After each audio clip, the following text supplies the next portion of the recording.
तो G7 की बैठक शुरू हो चुकी है। 2 दिनों तक चलने वाली मीटिंग के बाद नेटो का शिखर सम्मेलन होने वाला है। दोनों बैठकों में चीन की विस्तारवादी नीति पर चर्चा होगी। ड्रैगन को कंट्रोल करने पर रणनीति बनेगी, क्योंकि ताइवान के साथ साथ चीन और जापान के सिनकाकू द्वीप को कब्जाने की कोशिश में जुटा हुआ है। इधर पूर्वी लद्दाख के पास भी LAC के पार चीन लगातार साजिश रच रहा है, जिसे भारत ने चेतावनी दे दी है।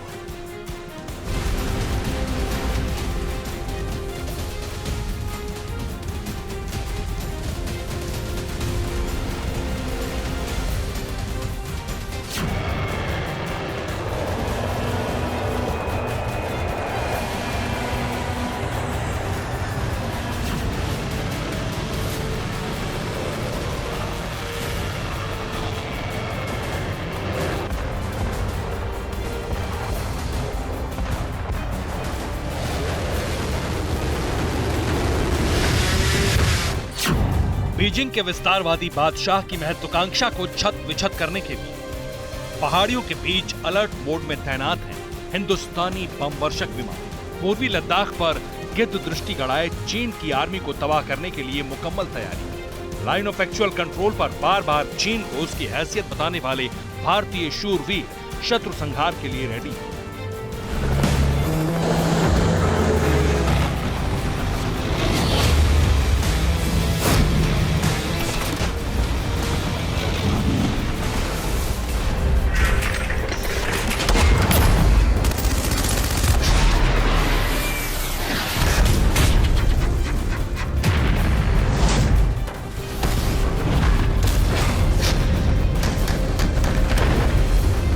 भारतीय वायुसेना के चीफ ने दावा किया है कि ड्रैगन की एक एक हरकत पर पूरी पलटन जमीन से आसमान तक प्रचंड प्रहार करेगी।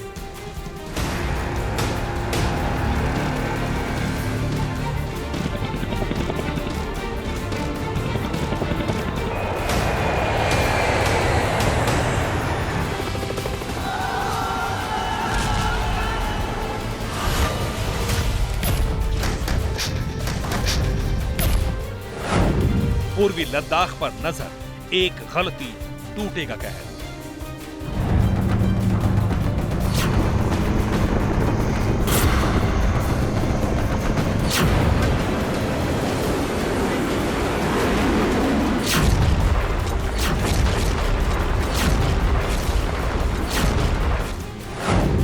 India to G7 and NATO, चीन की फाइल खुल चुकी है।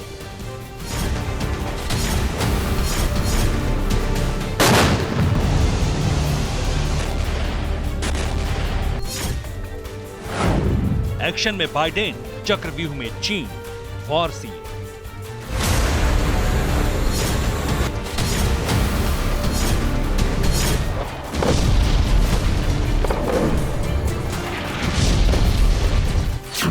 जमीन के भूखे जिनपिंग की नापाक नजर पूर्वी लद्दाख पर है। चालबाज चीन की चालाकियों के बीच भारतीय वायुसेना प्रमुख VR चौधरी ने वास्तविक नियंत्रण रेखा पर चीन के स्थापित वायु रक्षा प्रणाली को लेकर जारी चिंताओं पर कहा है कि भारतीय वायुसेना बहुत कम समय में जरूरी जवाब दे सकती है। ये बेहद कम शब्दों में कब्जा गिरोह के सरदार को सबसे सटीक जवाब, साफ, सरल, स्पष्ट शब्दों में चीन की किसी भी चुनौती की धज्जियां उड़ाने की चेतावनी दे दी गई है।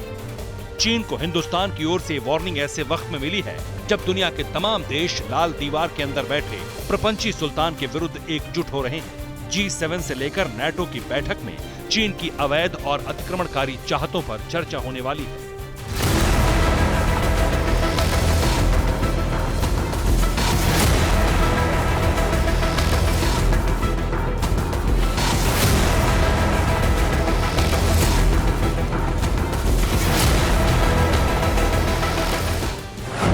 छब्बीस और 27 जून को जर्मनी में G7 की बैठक हो रही है। G7 की बैठक में भारतीय प्रधानमंत्री नरेंद्र मोदी भी शामिल हो रहे हैं। इस बैठक में भी चीन की आक्रमणकारी नीति पर चर्चा होगी। 28 से 30 जून के बीच मैड्रिड में नाटो की बैठक होने वाली है। इस मीटिंग में नाटो के सदस्य न होने के बावजूद जापान, दक्षिण कोरिया और ऑस्ट्रेलिया हिस्सा लेंगे। नाटो की बैठक में ताइवान और जापान में चीन की हरकतों पर चर्चा होगी, क्योंकि चीन लगातार पूर्वी एशिया में शांति को चुनौती दे रहा है।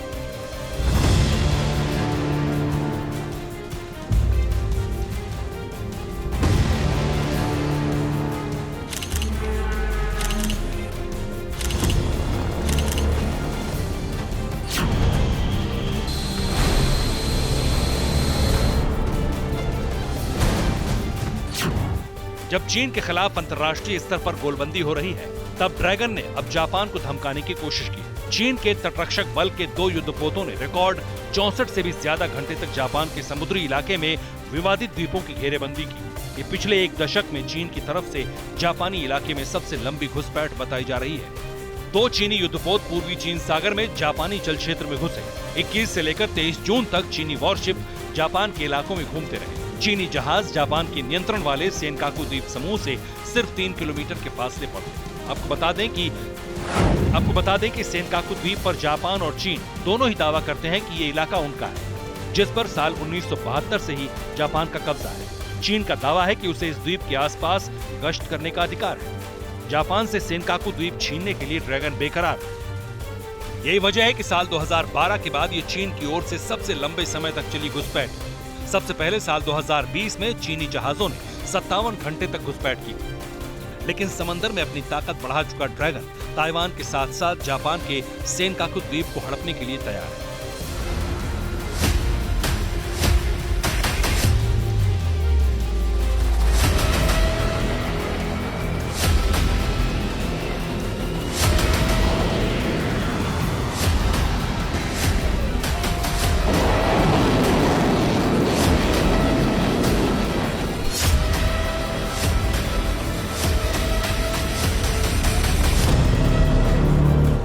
नाटो की मीटिंग में जापान को भी बुलाया गया है। नाटो के पीछे अमेरिका है और जो बाइडेन ये संकेत दे चुके हैं कि नाटो की मीटिंग में चीन की विस्तारवादी रवैये पर विस्तार से चर्चा होगी। चीन को भी चक्रव्यूह में फंसने का अंदाजा है। यही वजह है कि नाटो की मीटिंग से पहले ड्रैगन भी आक्रामक हो चुका है। चीन ने एशिया तक नाटो की पहुंच को खतरनाक करार दिया है। जाहिर है यही तकरार विषाद बनती जा रही है। Bureau report, TV9 Bharatvarsh.